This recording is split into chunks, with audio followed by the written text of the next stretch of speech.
NBC's Ryan Nobles joins me from Capitol Hill. Also with me, former Montana Democratic Senator and MSNBC political analyst Jon Tester. You are in your car, I am told, Senator, because of internet issues. And having visited you there, once I think driving up north, losing internet for a couple of hours, I feel your pain. But thank you for getting online with us.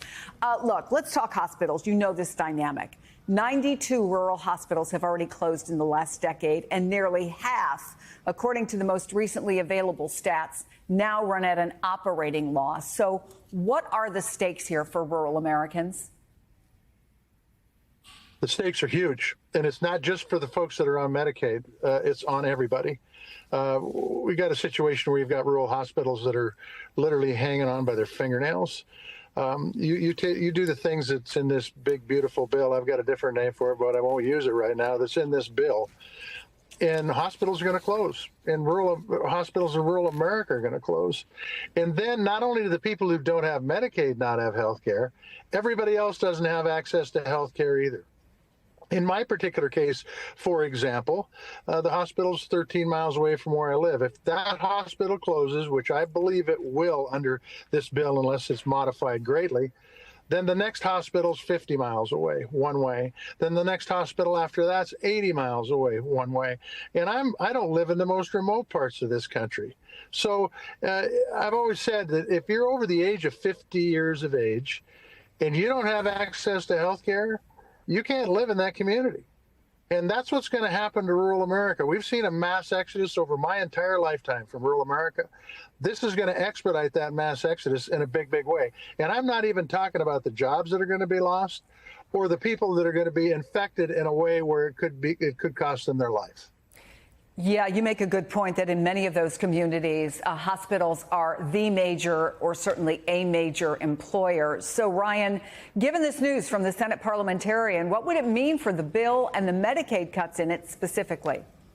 First off, I, too, have been to Senator Tester's ranch, and he says he doesn't live in a remote part, but it is pretty far away from what I think a lot of people would indicate. There's a little town there. Exactly. It's not necessarily an urban center, though, Senator.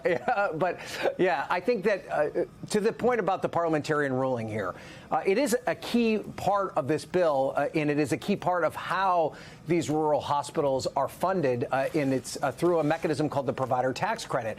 Now, what Republicans are telling us is that the parliamentarians not taking issue with necessarily the route in which they are going to try and solve this problem, but just the technical language that's being addressed in the bill, and they think they can solve for that. They think they can rewrite the language in a way that will allow the parliamentarian to sign off on it and then have it go to the next step. The issue here, though, beyond the parliamentarian, is that there are real concerns within both the Republican and Democratic caucuses about whether or not this is the best route to go in terms of how to reform Medicaid. And there are Republicans that feel that way. Josh Hawley of Missouri is really concerned about the impact that this could have on rural hospitals. They're trying to fix that by then creating a separate fund that would then be used to directly fund these rural hospitals. The problem is the number that they're throwing around right now is only about $15 billion, which may not even be enough to provide this funding gap for even a year. So this is not something that is going away anytime soon, regardless of how the parliamentarian rules.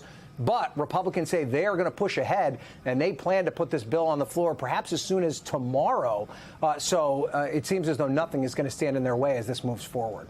Senator, I want to talk about the who in this equation, and you touched on it, but let me give you one example. Rural Missouri, a woman named Sierra Matthews. She's the single mom, 2 sons, works in the school system, but her income leaves her below the poverty line, and so her job does not provide health insurance.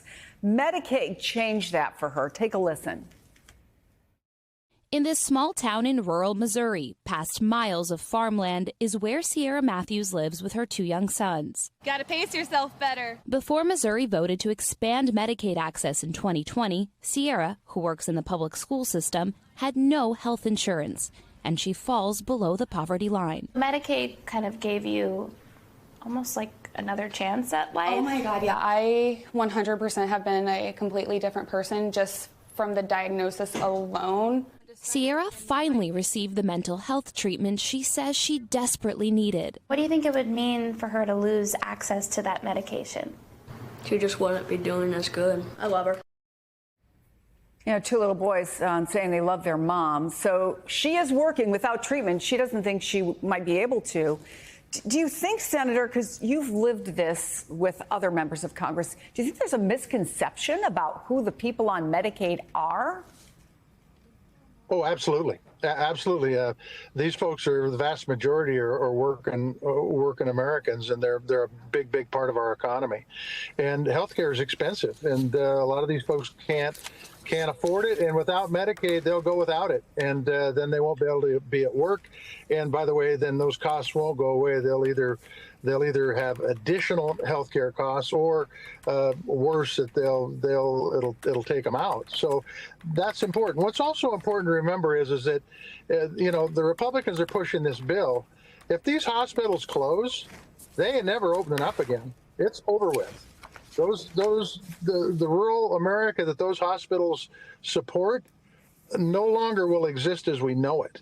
This is a huge deal for rural America. I think it's a huge deal for the country. Well, it's also a political, a confusing political prospect here, because when you have the House Speaker warning Medicaid cuts in the Senate version of the bill could cost the House their majority, the Senate Majority Leader, John Thune, cautions they could become a political albatross for Republicans. Why do you think there's no more pushback than we're seeing? Well, I will tell you, I think for the last 6 months, we've seen the president have incredible control over Congress.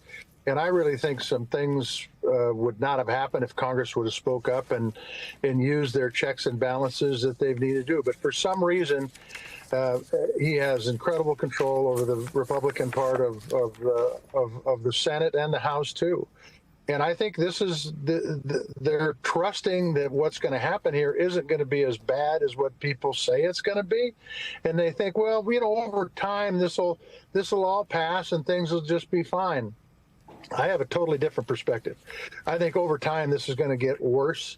And the problem is as I said, once these hospitals are gone, you can't fix it. You can't put the toothpaste back in the tube. It's bad. So I don't get it. But I will tell you, I've been waiting for Congress to stand up and say, stop. This isn't the right direction to go. Some of the policies that the executive branch has been doing, they have yet to do that. Maybe on this one, they'll step up to the plate and hit the ball and say, no way, not under our watch. This isn't going to happen, because those senators and those House members know those areas much, much better than the president does. Even though the president might think he does, he doesn't. They live there. That's their communities, and they know how important these hospitals are. It's time for them to stand up and tell it like it is. And it's not going to be a pretty picture if this bill passes as written.